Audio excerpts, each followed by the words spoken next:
Assalamualaikum warahmatullahi wabarakatuh.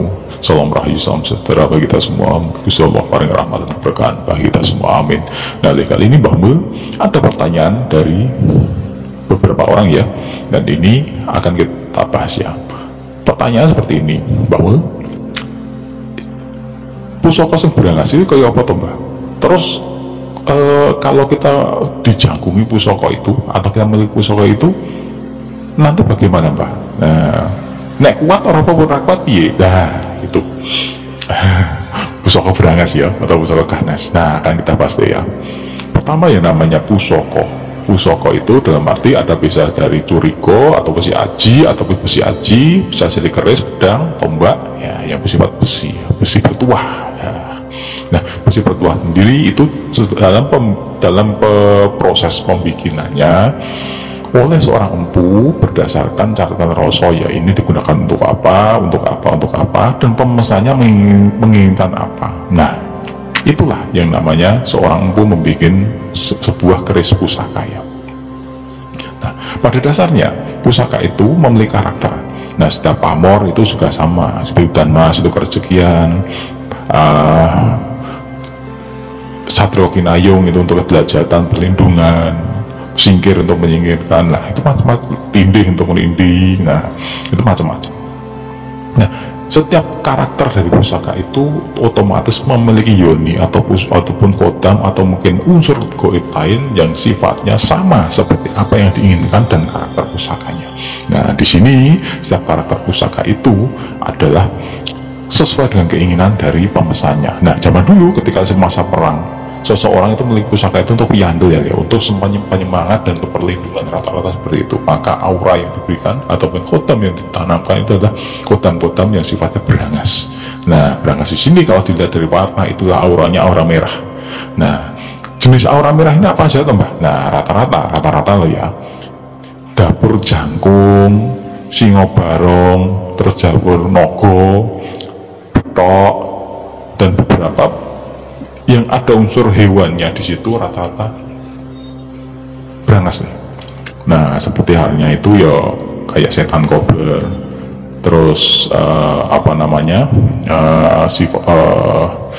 Rojo Gundolo yang ada unsur bendanya di situ ditanamkan, itu rata-rata sangar berangas. Nah, memang tidak ada yang salah dengan karakter di situ. Hanya saja dahulu memang ditanamkan oleh seorang empu karena memang agar dengan harapan seseorang memiliki itu jadi pemberani, bersemangat, dan bisa memiliki kemampuan untuk menembus lawannya. Nah, itu deh. Yo, wallahu alam. Terus kalau kita memiliki diwarisi pusaka dengan karakter berangas ini, sama mau kita ambil contoh Rojo Gundolo gitu ya. Nah, Rojo Gundolo ini adalah dapur dengan sosokan di bawahnya bentuk ikutan orang-orangannya, orang seperti orang gitu. Nah, ini ngeri deh, ini berangas dan sangar karena rata-rata auranya merah hitam ya, jadi karakternya itu sudah sangar berangas.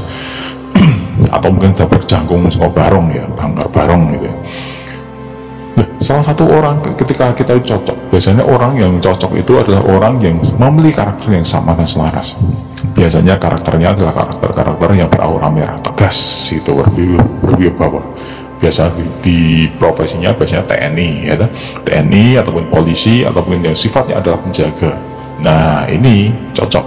Tetapi kalau orangnya itu di bidang seni ya ora cocok, karena seni itu biasanya lebih condong ke halus, untuk inspirasi. Beda lagi dengan penyembuh ya, sama saja. Penyembuh dokter itu gak cocok pakai karakter berangas ini. Nah, terus kalau tidak cocok seperti apa Mbak?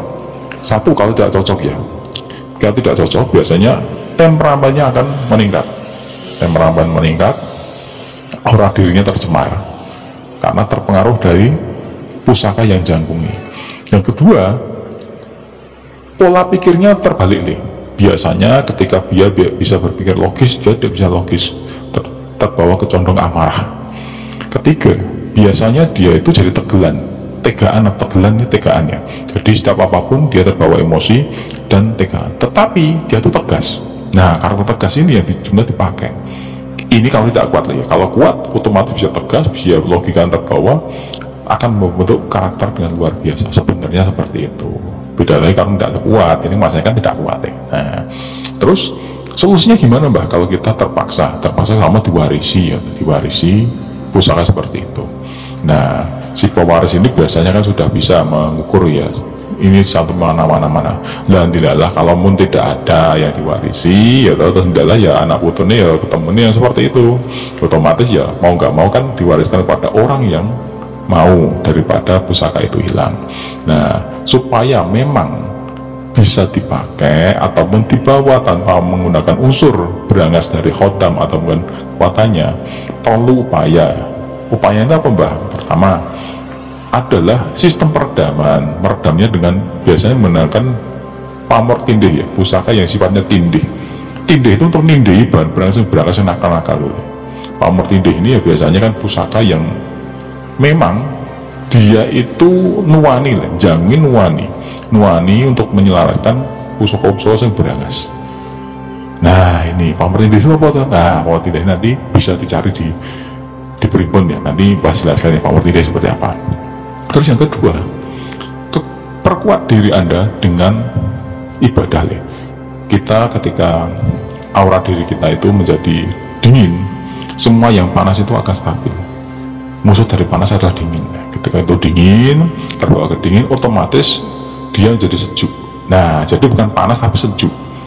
Jadi karakter yang panas itu menjadi sejuk, panas tapi sejuk ya, sejuk kering gitu loh. Nah, itu kayak di pantai. Jadi panasnya panas sejuk. Nah, jika kita bisa loh ya.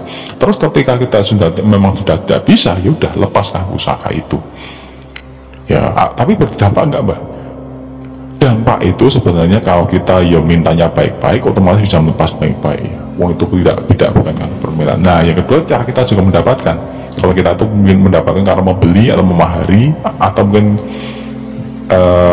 narik itu ya mungkin akan bertambah. Tapi kalau kita bagian dari pusaka leluhur yang ditanamkan atau mungkin diwariskan, itu beda, tidak ada masalah.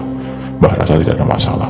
Nah, terus setelah itu Mbah, apa dampaknya setelah kita dilepaskan Mbah? Nah, ya tentu saja nanti kan kelihatan biasanya jenengan itu terbawa ke hal temperamen ya, akan lebih tenang, sejuk, seperti itu.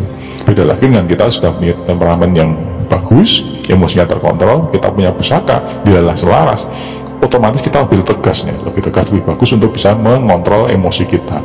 Jadi wibawanya lebih tegas, tapi kita tidak terbawa ke hal-hal yang sifatnya negatif. Nah, itu nah wis berangas opora, adem pora, itu tergantung dari diri kita. Kita niatnya seperti apa? Niatnya kalau kita meniat lillahi ta'ala, tidak ada hal yang lain, otomatis setiap apapun yang kita pegang, ibarat pisau dipegang oleh koki ya jadi hal yang masaknya enak, tapi pisau itu dipegang oleh perampok akan jadi hal yang membuat kita mendatangkan malapetaka dan keresahan orang banyak. Nah, gitu dulu ya, kita sambut Ramadan ini nanti ya dengan hati bersih, semoga tidak ada masalah. Wassalamualaikum warahmatullahi wabarakatuh.